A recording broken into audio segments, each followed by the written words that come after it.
Breaking news చూస్తున్నాము. ఇక కాంగ్రెస్ ప్రభుత్వ వైఖరిపై బీఆర్ఎస్ నేత మాజీ మంత్రి హరీష్ రావు రియాక్ట్ అయ్యారు. ఇక రాజాసాబ్ సినిమా విషయంలో అదేవిధంగా మనశంకర వరప్రసాద్ సినిమా విషయంలో కూడా కాంగ్రెస్ అనుసరిస్తున్న వైఖరిపై ఆయన స్పందించారు. కొంతమంది విషయంలో కాంగ్రెస్ ప్రభుత్వం అండగా ఉంది, కొంతమందిని అణచివేస్తుంది అన్నట్లుగా ఆయన వ్యాఖ్యానించారు. ఇక కావాలనే ఉద్దేశంతోనే ప్రభుత్వం ఇలా చేస్తుంది అంటూ కూడా ఆయన కొంచెం ఆగ్రహానికి వ్యక్తం చేశారు. అంతేకాకుండా గతంలో మన ప్రభుత్వమే వస్తుంది అని అన్నందుకు బీఆర్ఎస్ ని ఉద్దేశించి అన్నందుకు కాంగ్రెస్ ప్రభుత్వం ఇలా కక్ష సాధింపు చర్యలు చేస్తుంది. ఇది ఎంతవరకు కరెక్ట్? అసలు సినిమా ఇండస్ట్రీలా కాకుండా ఒక రాజకీయ పార్టీలాగా చూస్తుంది అంటూ కూడా ఆయన తన ఉద్దేశాన్ని వ్యక్తపరిచారు ట్విట్టర్ వేదికగా. ఇక ఇదే అంశంపై మరింత సమాచారాన్ని మా ప్రతినిధి రాము అందిస్తారు. రాము, చెప్పండి, కాంగ్రెస్ విధానంపై ఇప్పటికే హరీష్ రావు స్పందించారు. అసలు సినిమాలకు సంబంధించి అభిమానులు ఏమనుకుంటున్నారు? ముఖ్యంగా రాజకీయ వర్గాల్లో ఎటువంటి చర్చ నడుస్తోంది?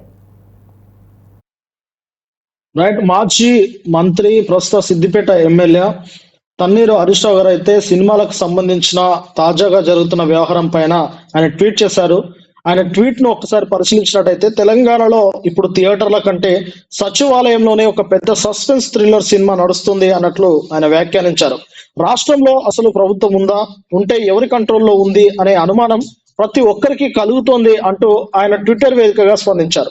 ఒకవైపు టికెట్ ధరలు పెంచుతూ జీవో బయటకు వస్తుంది, మరోవైపు ఆ శాఖకు బాధ్యత వహించాల్సిన సినిమాటోగ్రఫీ మంత్రి గారేమో నాకు తెలియదు, నా ప్రమేయం లేదు, నా దగ్గరికి ఫైల్ రాలేదు అని నిస్సాయంగా చేతులు ఎత్తేశారు. అంటే ఇటీవల నిన్న సినిమాటోగ్రఫీ మినిస్టర్ గా ఉన్న కోమటిరెడ్డి వెంకరెడ్డి ప్రెస్ మీట్ అయితే మనం చూసాము. ఆ ప్రెస్ మీట్ లో భాగంగా ఆయన చాలా కాలంగా సినిమా ఫైళ్లకు సంబంధించి ఏ ఒక్క వ్యవహారంలో ఆయన తల దూర్చడం లేదన్నట్లు వ్యాఖ్యానించారు. అదే ఉద్దేశించుతూ హరీష్ రావు సైతం అదే ట్వీట్ చేశారు. అలాగే శాఖ ఒకరిది, పెత్తనం మరొకరిది, జీవో ఇచ్చేది ఇంకొకరు అన్నట్లు ఆయన వ్యాఖ్యానించారు. సాక్షాత్తు ఒక కేబినెట్ మంత్రికి తెలియకుండానే ఆయన శాఖలో ఇంత పెద్ద నిర్ణయం జరిగిపోతుంటే అసలు ఈ ప్రభుత్వాన్ని నడిపిస్తున్నది ఎవరు అంటూ డైరెక్ట్ గా సీఎం రేవంత్ రెడ్డి గారికి ట్యాగ్ చేస్తూ అసలు మీరు నడుపుతున్నది సర్కారా లేక సర్కస్ కంపెనీయా అన్నట్లు ట్వీట్ చేశారు.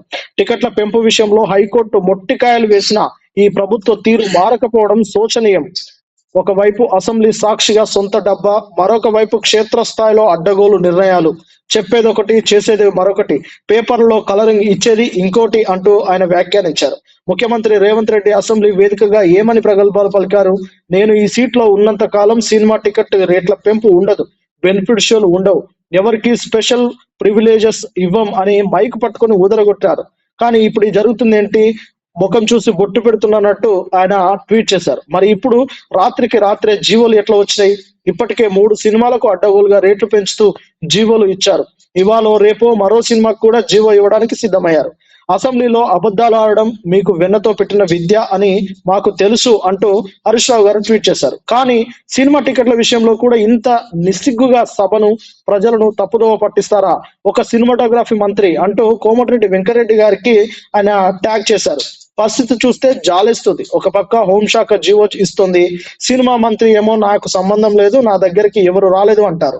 ఐటీ మంత్రిని నేనే, సివిల్ ఏవియేషన్ మంత్రిని నేనే అని ఈ మధ్య చెప్పుకున్న కోమటిరెడ్డి వెంకరెడ్డి ఇప్పుడు ఉన్న శాఖతో తనకు సంబంధం లేదని ఎందుకు అంటున్నారు? టికెట్ల రేటు పెంపు సీఎం నిర్ణయమేనని కోమటిరెడ్డి చెప్పకనే చెబుతున్నారు. అంటే తెలంగాణలో సినిమా శాఖకు మంత్రి ఉన్నట్టా లేనట్టా? సంబంధిత శాఖ మంత్రికి తెలియకుండానే జీవోలు విడుదలవుతున్నాయంటే ఈ ప్రభుత్వాన్ని నడిపిస్తున్నది ఎవరు? తెర వెనుక ఏ రాజ్యాంగేతర శక్తి ఉంది? ఒక సినిమా రిలీజ్ సమయంలో దుర్ఘటన జరిగినప్పుడు నీతులు చెప్పారు, ఇప్పుడేమో యథేచ్ఛగా రేట్లు పెంచుతున్నారు. మంత్రికి తెలియకుండా పాలన సాగడమేనా మీ ప్రజాపాలన అంటూ ఆయన ట్వీట్ చేశారు. అంటే నిన్న సినిమాటోగ్రఫీ మినిస్టర్ కోమటిరెడ్డి వెంకరెడ్డి మాట్లాడుతూ అల్లు అర్జున్ పుష్ప 2 సినిమా సమయంలో జరిగిన దుర్ఘటనను ఉద్దేశించి ఆయన మాట్లాడారు. ఆ ఘటన తర్వాత తాను సినిమాలకు సంబంధించిన ఏ విషయాలపైన పెద్దగా జోక్యం చేసుకోవడం లేదన్నట్లుగా ఆయన వ్యాఖ్యానించారు. అదే ఇక్కడ హరీష్ రావు గారు సైతం ప్రస్తావించారు. అలాగే ఆయన ఇంకా రాసుకొస్తూ అసలు సినిమా రంగాన్ని ఒక పరిశ్రమగా చూస్తున్నారా లేక మీ రాజకీయ కక్షలు తీర్చుకునే అడ్డగా మార్చుకున్నారా? ఒక సినిమాకేమో అర్ధరాత్రి దాకా పర్మిషన్ ఇవ్వరు, ఇంకో సినిమాకేమో 2 రోజుల ముందే రాచమర్యాలతో పర్మిషన్ ఇస్తారు. అంటే ఇటీవల విడుదలైన రాజాసాబ్ సినిమాను ఉద్దేశించి ఆయన రాసినట్టు తెలుస్తా ఉన్నది. రాజాసాబ్ సినిమాకు అటు ప్రభాస్ గారు గవర్నమెంట్ కి రిక్వెస్ట్ పెట్టలేదన్నట్లు అర్ధరాత్రి వరకు జీవోలు ఇవ్వకుండా ఆపేశారు. కానీ ఇప్పుడు మెగాస్టార్ చిరంజీవి గారు నటిస్తున్న శంకర వరప్రసాద్ పండుగకు వస్తున్నారనే సినిమాకు 2 రోజుల ముందే క్లియరెన్స్ దానికి సంబంధించిన ప్రకటన ఇచ్చారు. దాన్ని ఉద్దేశించి హరీష్ రావు గారు అయితే మాట్లాడారు. అలాగే వచ్చేది కేసీఆర్ ప్రభుత్వమే అన్నందుకు ఒక హీరో సినిమాపై కక్ష కడతారు, మీ పేరు మర్చిపోయినందుకు ఇంకో హీరోని జైల్లో పంపిస్తారు, ఇప్పుడు మీకు నచ్చిన వాళ్ళు అయితే 600 టికెట్ రేట్లు పర్మిషన్ ఇస్తారా, వారానికి వారం రోజులు రేట్లు పెంచుకోవచ్చని రెడ్ కార్పెట్ వేస్తారా? రేవంత్ రెడ్డి గారు, పాలకుడు అనేవాడు పాలసీతో ఉండాలి తప్ప పగతో ఉండకూడదు. గత 10 ఏళ్లు కేసీఆర్ గారు ముఖ్యమంత్రిగా ఉన్నప్పుడు సినిమా పరిశ్రమను కంటికి రెప్పలాగా కాపాడుకున్నాం, ఎక్కడా వివక్ష చూపలేదు. అందుకే ఇవాళ తెలుగు సినిమా ఆస్కార్ స్థాయికి ఎదిగింది. ప్రపంచం గర్వించేలా మన సినిమాలు తయారవుతున్నాయి. 50-60 ఏళ్లుగా ఎంతో మంది కష్టపడి నిర్మించుకున్న ఈ పరిశ్రమ వాతావరణాన్ని మీ అహంకారంతో, మీ పిచ్చి శ్రేష్ఠలతో, మీ పగ ప్రతీకారాలతో, మీ చిల్లర రాజకీయాలతో నాశనం చేస్తున్నారు. ప్రభుత్వం అంటే అందరినీ సమానంగా చూడాలి, ఒకరికి చుట్టం మరొకరికి శత్రుత్వం ఉండకూడదు. సినిమా వాళ్ళను కూడా మీ రాజకీయాలకు వాడుకోవడం సిగ్గుచేటు. ఇది ప్రజాపాలన కాదు, ఇది మీ పాపిస్ట్ పాలనకు పరాకాష్ట అంటూ ఆయన రాసుకొచ్చారు. మొన్న ఎన్నికల్లో ఓడిపోయి నేడు రాజ్యాంగేతర శక్తిగా ఎదిగి సినిమా టికెట్ల రేట్లను శాసిస్తున్న ఆ కనిపించని శక్తి ఎవరో, ఒక్క సినిమాకు కమిషన్ల రూపంలో ఎన్ని కోట్లు వసూలు చేస్తున్నారో ఆ వివరాలన్నీ త్వరలోనే బయట పెడతాం.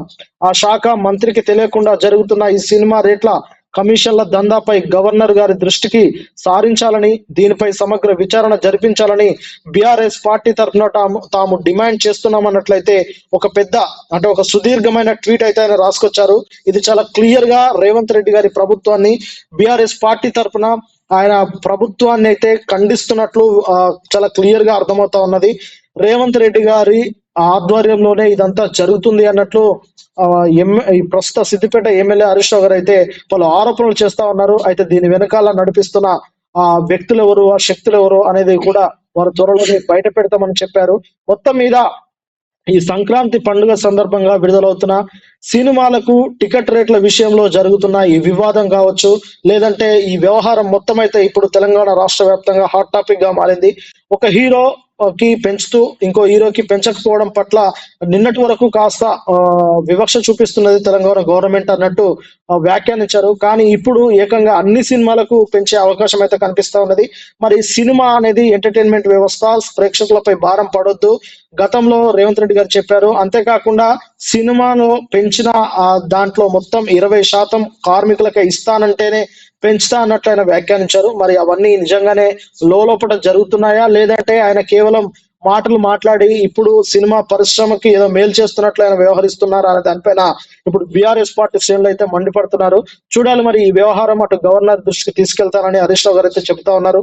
ఈ మొత్తం వ్యవహారం పైన బీఆర్ఎస్ పార్టీ కూడా పోరాడుతుంది అని చెప్పేసి ఆయన అయితే వ్యాఖ్యానిస్తా ఉన్నారు. మరి రాబోయే రోజుల్లో ఈ సినిమా వ్యవహారం పైన ఆయన ఏ విధమైన స్టాండ్ తీసుకుంటారనేది వేచి చూడాలి Gauri. Okay right, thank you Ramu.